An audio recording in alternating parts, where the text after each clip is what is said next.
faster than I thought.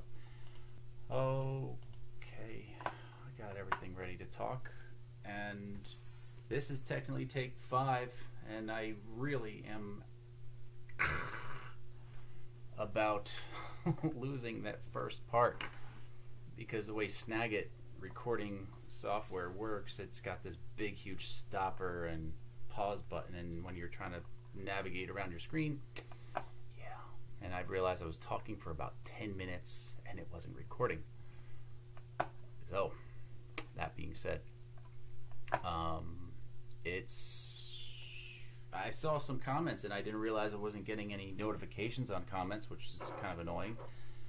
I felt bad because there's some of them like 5 months old, and so it inspired me to do a video.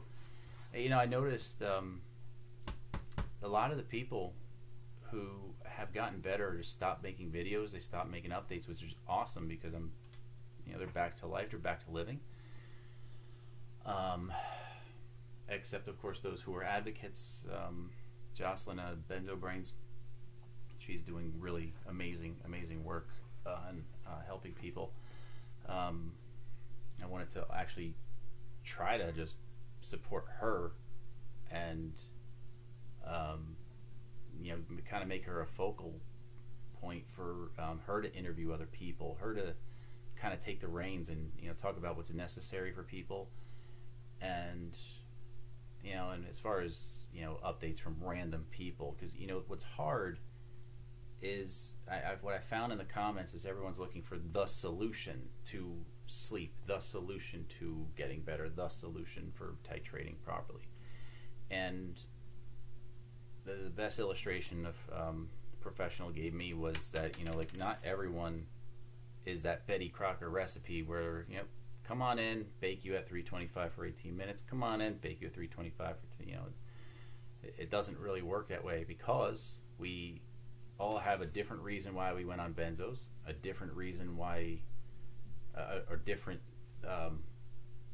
from that reason, different thought patterns, different belief systems, different physical abnormalities and genetic expressions, and so on and so forth. And everything we do reacts to neurotransmitters. And for example, when you ever see those old digital equalizers on a playing music, and it's almost like where you're happy, serotonin, dopamine are high, and then you're sad that this one goes lower and that one goes higher, glutamate goes up. And so every situation in your life is dependent on that equalizing. Well, shall I say, it's not really equalizing. One has to go higher for a reason, one has to go lower for a reason, and that's the synergy of all of them. They have to work in together. And it's like we talk about in benzos, we talk about glutamate's like the devil, but yet glutamate's what is that BDNF of getting healthier. So you need some glutamate in order to get your brain to repair. And so it's like this whole, where do we start, what do we do? So figured I would just talk with people, because I know what I enjoyed was just watching someone talk, hearing someone talk and say, I'm getting better.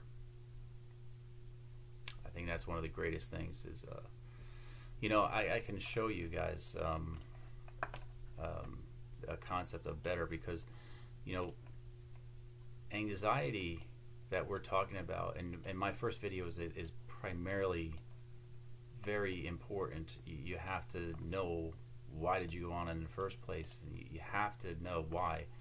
If it was like, okay, I had this weird sensation of anxiety, I was panicking over a fear, and then another person says, I don't know, I had this massive anxiety and tightness of the occipital. Well, it might be a physical thing. If I give you just some quick ideas, I mean, take a look at this is my Google Drive. I don't want to go to Google Drive. I want to go here, and let's scroll down to disorder. Hold on. Video journals. Now, this is when the titration, I wasn't titrating yet until I was trying to do it around 2017 and did failures. And these are video journals. So I was just starting to get messed up in 2015. And I had a cardiac ablation in 2016. I was still functioning, still driving, still working. And then I stopped working July. And then that's when everything kind of hit the fan. And then 2018. And you can see bedbound. I tried to do a job here for a friend here. Oh my God, my brain was just faking as much as I can. Hospital, looking like a deadbeat. This was not a good one. I had a phone above my bed that was on a ledge, whatever you call it. Say here, miserable, and this was all me complaining about my neck problems. And here's where I lost about 45 pounds, and I'm thin as it already is. And I think this was, wow, this was my 10-month off Benzo video that I deleted because it was definitely not good. It was just not fun. And then this is when I think I started to do videos, and this is when, like, okay, so let me see, this is 10. So November, December, so that's 12 months. This is my first year off right here, almost first year. And I wasn't better. I mean, I was like getting some good days. Like even here was an anxiety recording. I was just saying, you know, okay, I'm in Home Depot. It's a little too much, so you know, but I'm pushing through it. It's good. And again, bedbound. More neck problems, a lot of neck problems. And but even in 2020, you'll see still, this was actually the prolotherapy day, which was really helpful. You can see how bad this was, how bad my neck was really getting. That's Mindy. So you can see it's a lot of medical stuff, and this is me in the elevator. Now, dig that. I mean, we're talking about like fears, and you guys know how it is. It's like you get scared of stuff you didn't even realize you were scared of. And I was already doing videos at this time, benzos. So anyway, coming back to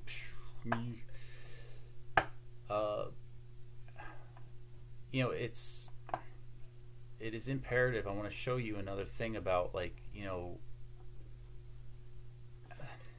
a lot of people, you know, I'm not a fan of Facebook too much. I mean, the beginning phases was great. I met some wonderful people who were very helpful.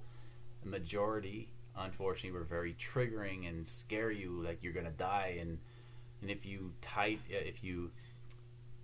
come off of them and then go back on, oh, you kindled and you're all, that's it. You're gonna burn your brain up and you're dead. You know, it's all of that's so untrue. Is kindling real? It's real, but it's not okay. Fix it. So just fix it. You know, if you go back on, and then now level out, get yourself square, and you know, do it the right way. But the problem is going back to my first video, do it the right way. You need to know why first. Why did you go on in the first place? If that's not fixed, you cannot come off of benzos. It will not work. You have to have a plan in sight, and that plan, again, what's your recipe? So before I go into mine, I just want to show something to everybody. Probably one of the best, greatest diagnosticians, however you use that certain word,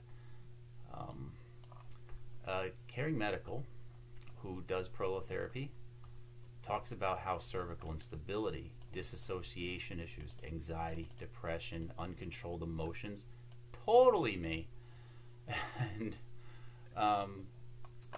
you know, so many patients who we see in the neck center have conditions of these things. And check this out.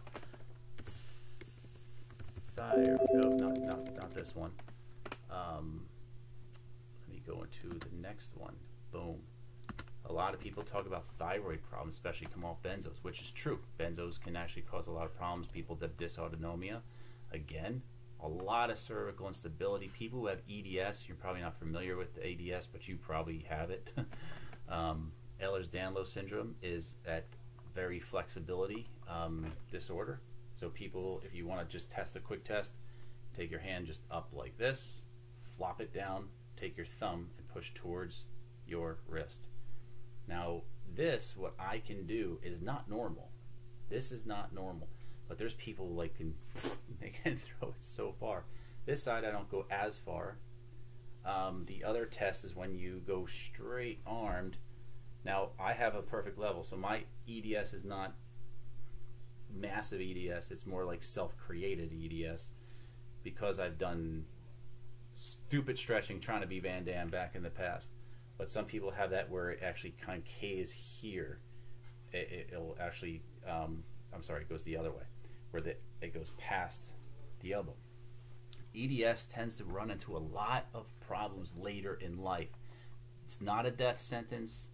It's just if you get whiplash and you have EDS, if you have an injury, you have EDS, your healing ability is very, very slow, especially on because it's a ligament problem. That connective tissue disorder. Now, flipping the camera, a lot of people have this idea like they have Lyme's and they have mold toxicity and oh my God, and I'll tell you, benzo withdrawal, you think you have it all and you're going to be convinced you have it all, and you might have the biomarkers of mold toxicity, or you may get, I don't believe in any of that junk anymore. I've been tested positive for everything, and it's just like, yeah, I'm sorry. But again, what's your recipe? Some people have mast cell activation, you know, and what is that? You know, it's just that your body's immune system gets these flare-ups. I've never had that per se. Had some dysautonomia symptoms, but it's just like, you know, where I had that demographic thing where you just scratch your arm and then after a while it would just swell up red, and you know, I can draw on my arm. You know, that's not there anymore. So again, benzo withdrawal just creates abnormalities, but it doesn't mean you are that. You aren't, oh my God, you have demographic, you have a problem with your liver, you have a problem with your thyroid, you have a problem with your thalamus, you have a whatever. You know, so it's just, we just got to be very careful, because you will spend thousands of dollars on a treatment that's not the problem. And it's like, okay, you got Lyme's, are you gonna die? It's gonna suck, you know, if your body's reacting to it, you know.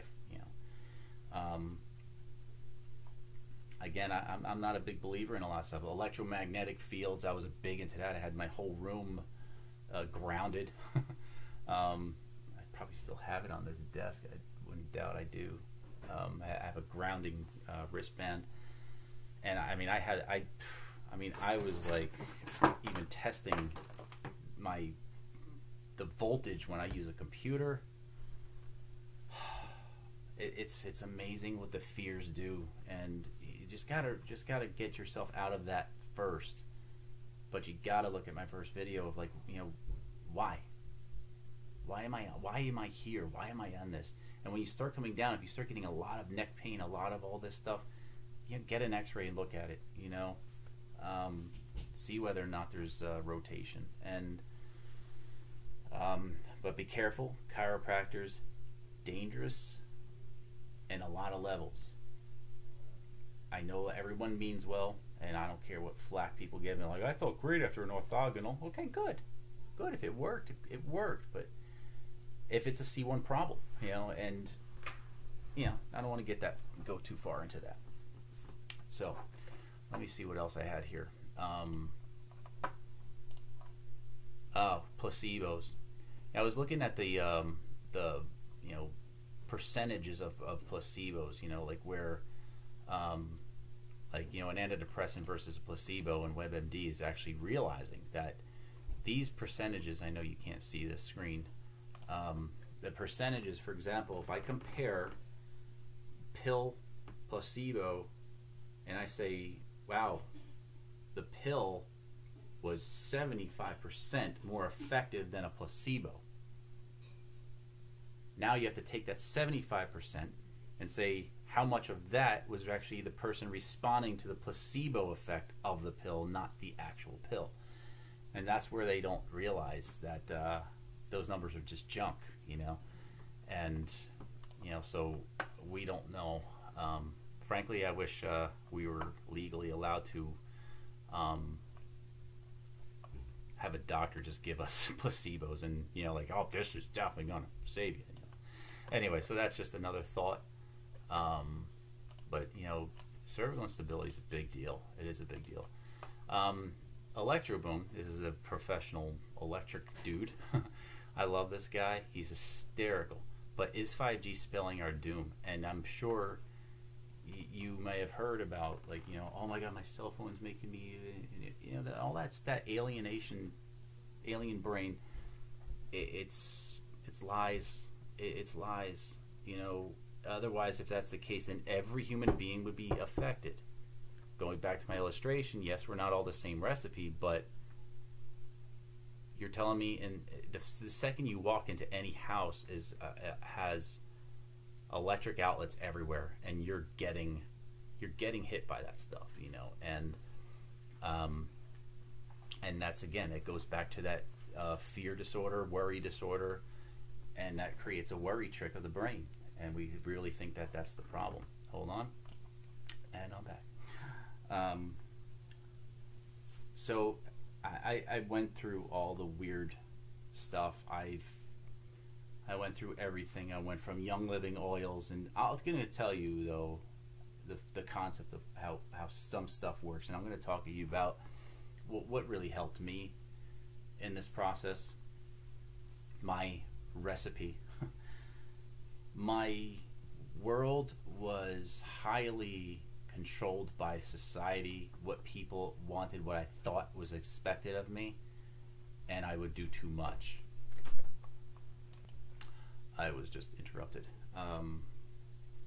So I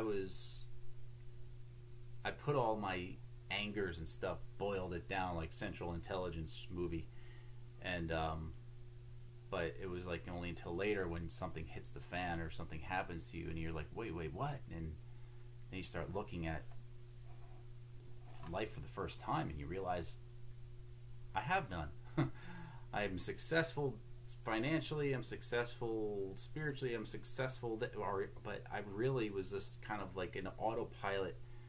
And so that's where the thoughts and beliefs come in, and you sometimes, even like on a religious level, you can be functioning on a I'm doing good, check, and then all of a sudden you make one mistake or something, you start going like, I'm horrible, and it's like, no, you're not. But that's, again, however your belief system was trained. And genetically, though, I've always had problems, but I've always had head injuries. I mean, 4th grade, massive head injury on the top of my head, head injury on my left side of my head, 87, and 1995 on the right side of my head, snowboarding, base of my skull, hiking, running from a black bear, forward head hit into a tree, a lot of neck problems. And when I was working in the ambulance, accidents in the ambulance, a lot of looking down on the ambulance, lifting dead weight in the ambulance, and so that was rough. And my tall, lanky body's not meant for lifting. It's just not. And 6'4", and at the time I was like 195.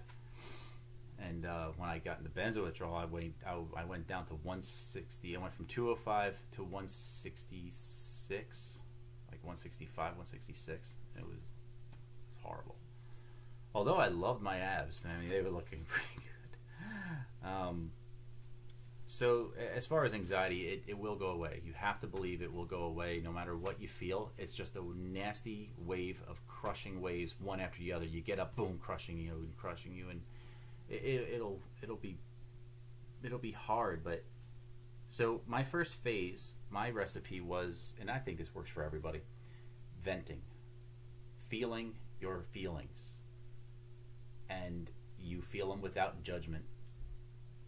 I'm upset because I'm angry. I can't believe why did someone do this to me? Why did this? Why?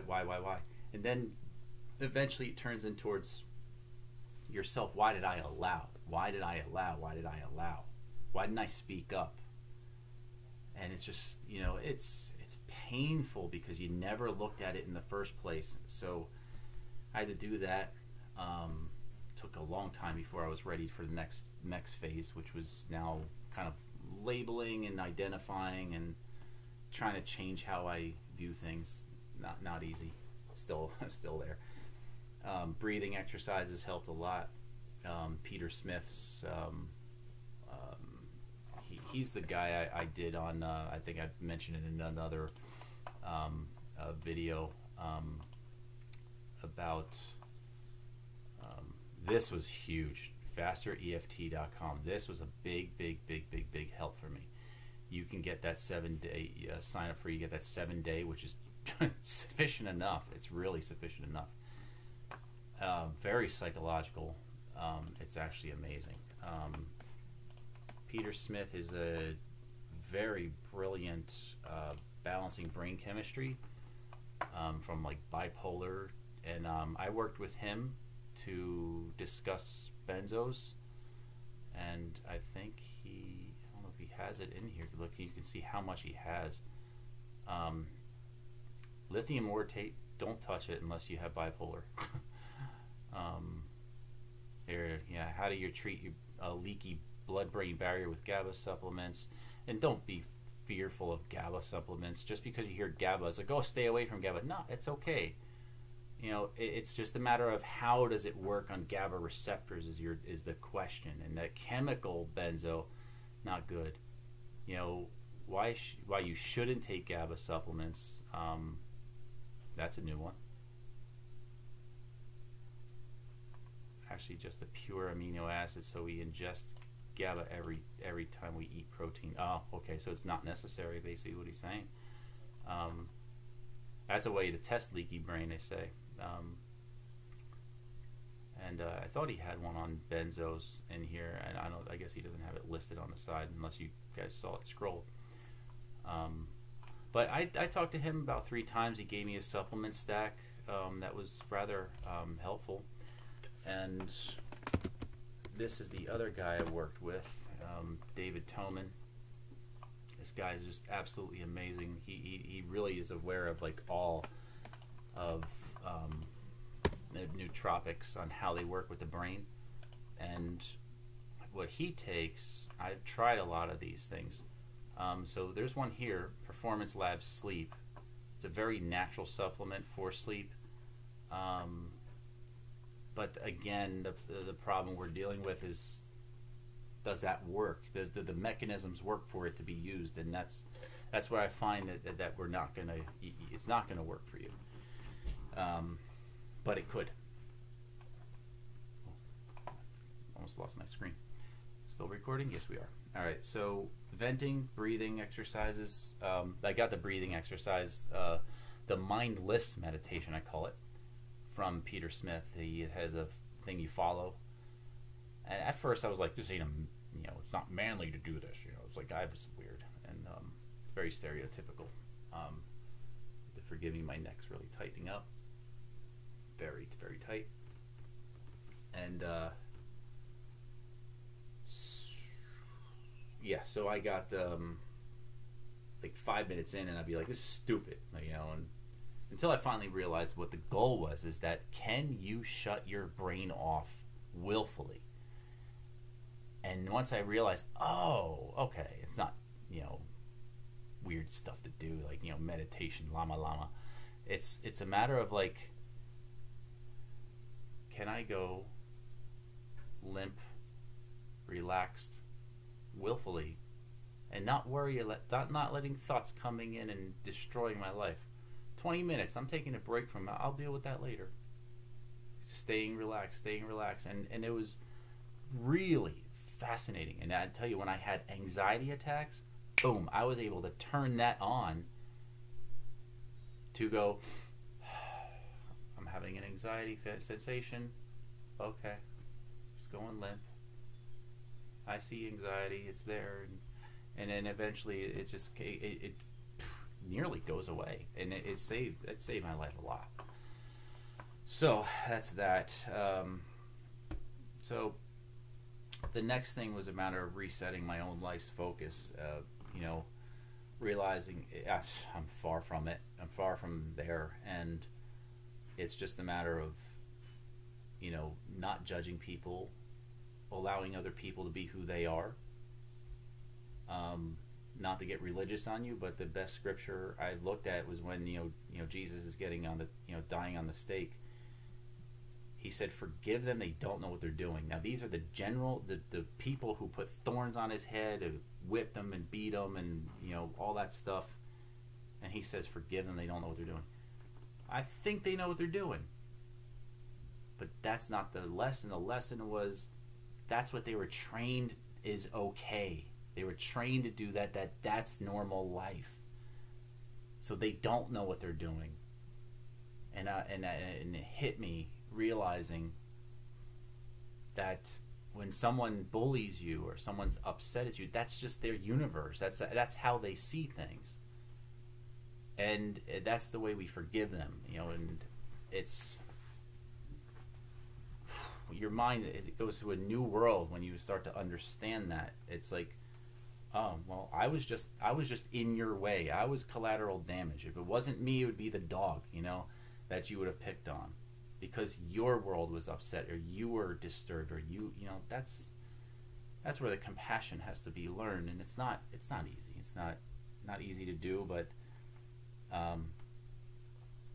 because you got to realize how sometimes we sound to them. It's like, you don't understand. I'm all anxiety, and outside looking in, you're like, okay, just stay on your meds. That's how they see it. They don't get it, and it's not their fault. And therefore, it's like, resetting the why me, all that stuff. And as I mentioned, now that mold EMFs, nonsense, placebos, people will try to take your money, and they'll sell you a red light laser thing on. It's just, I'm sorry, I don't believe in any of that stuff. So I think that's really all I really wanted to touch on. This is about at a half an hour point, and that's a lot of time for you.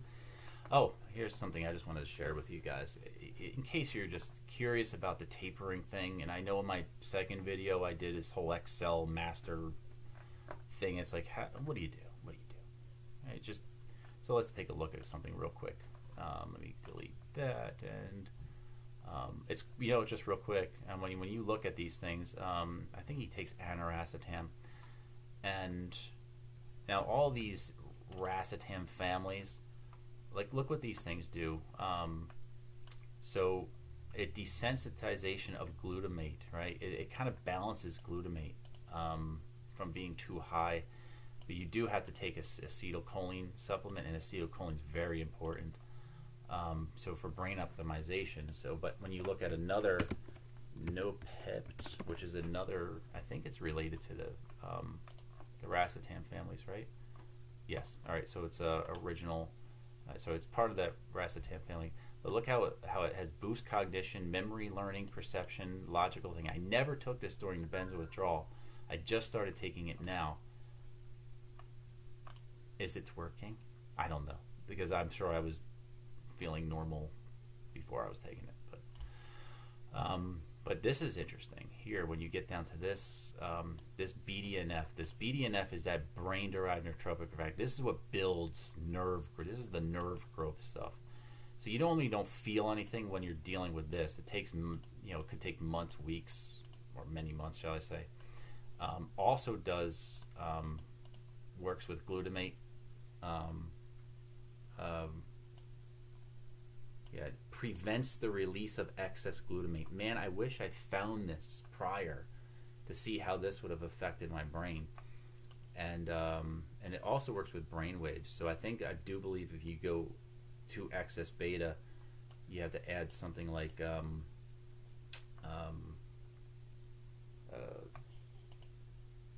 phosphatidylserine, or phosphatidylserine. I think you have to add that. But David Tillman has, I mean, this guy has the best website to explain everything. Like, even people say, like, oh, should I take NAC if I'm on, you know, I think he's got NAC in here. I don't know, he doesn't. Okay. Oh, I think I muted myself. Okay, what was I going to show you? Not showing you that. I'm not showing you that. Oh, here we go. Okay, let's talk about tapering. Okay, someone mentioned they were on 1.5 milligrams of Valium, and honestly, that's kind of a jumping point. 1.5, you really don't feel nothing on 1.5, but because of our way our brains are working, it's just safer mentally to keep tapering, you know. So, you know, naturally, you know, on paper, it's just like, you know, the way Valium works and the half-life of Valium works and the strength of Valium versus like a Xanax. Because Xanax in itself, if you're 1.5 Xanax, you have to taper. You still have to kind of water titrate with that. And so when you're doing this, just remember that whole 10%, just move the decimal to the left. All right, so even if I just looked at times 10%, so you just move the decimal left. All right, so clear. So that person, 1.5. Oh, clear, clear, clear, clear, clear, clear. 1.5.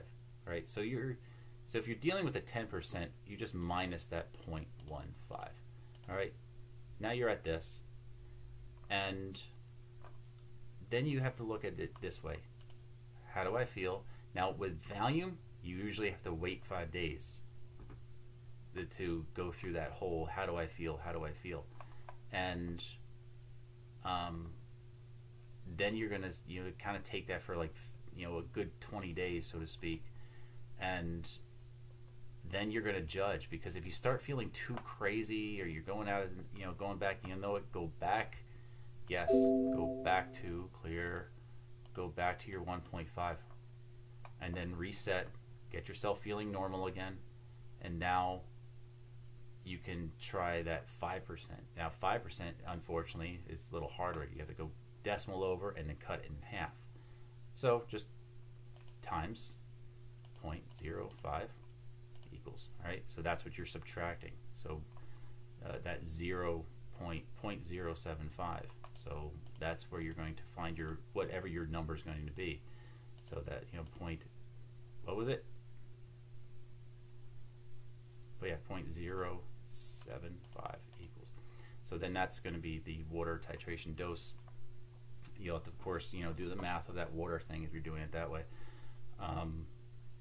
And then that's what you write down, 1425. You know, so 1425. Now you just do this on paper, get a calculator out, and then again, how do I feel? How do I feel? How do I feel? How do I feel? Go through that thing, and then you start finding out where your numbers are, because, you know, the lower you go, the more that percentage is cutting, you know, and that's why you can't stick to that 10% number all the time, because 10% of 10, you know, you're taking 1 milligram away, and then you get down to, you know, 10% of 1. It's like, now it's fractions, but it's you know, it just doesn't work that well. And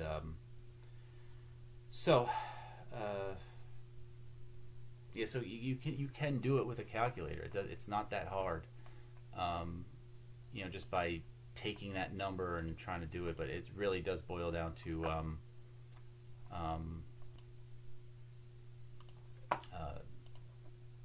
you know, finding your recipe, finding your percentage, and so that's just a quick thing I wanted to mention about, you know, can you do this on a calculator? Yes, you can. And you don't need this whole schedule. You just, okay, here's where I'm at that times it by the percentage you want to try.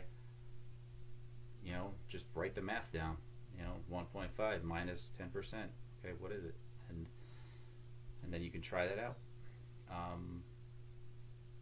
The Xanax way, I probably would have done 5% if I had to start all over. Ugh, a little trigeminal neuralgia going on. Get teeth pain. I hate this chair. I'm really in the wrong chair. So, other than that, I can say just in short, you guys will heal if you can, one, get to know why. Why did I come off this? Why was it? If it's cervical instability, then expect your world's going to go back to what it was, because benzos have a great way of taming the brainstem and turning off nerve pain, and then all of a sudden you're coming off and you're getting all these symptoms again. Well, you got to do double whammy. It's really more than one lion that you're chasing, and if you have negative thinking issues or past rage memories, those have got to be addressed too, because nothing will make sense until you start to love yourself the right way. And it's a work in progress, because I'm not there, and so it's, as much as my anxiety is like that, or like the panic and the sleep's back. I sleep now. I mean, I do wake up at 2 in the morning again, 4 o'clock in the morning, but I will doze off again. So yeah, sleep will return. It will return. You will get better. It's just the ride. So I hate that it does take exactly 2 years plus. And when I say, for the people who I'm 5 years and I'm not better, go back to, why did you go on in the first place? Where are your thoughts? Journalize this stuff, because if you start seeing the root cause, it's not benzo anymore. Once you hit that 2-year marker at 3, especially 3, you're done. It's done. So now what? What's going on? There's something there, and it's got to be physical, emotional, or chemical. It's one or the other. And when I say chemical, I highly, that has to be a massive genetic or enzyme problem that you have. You have to have something majorly going wrong. But other than that, physical can seriously do it. So I'm kind of hitting my threshold of sitting down without my traction device on, which is over in the corner right there, the Cervigard. Well, anyway, I wish you all well, and toss some comments, questions if I can help you.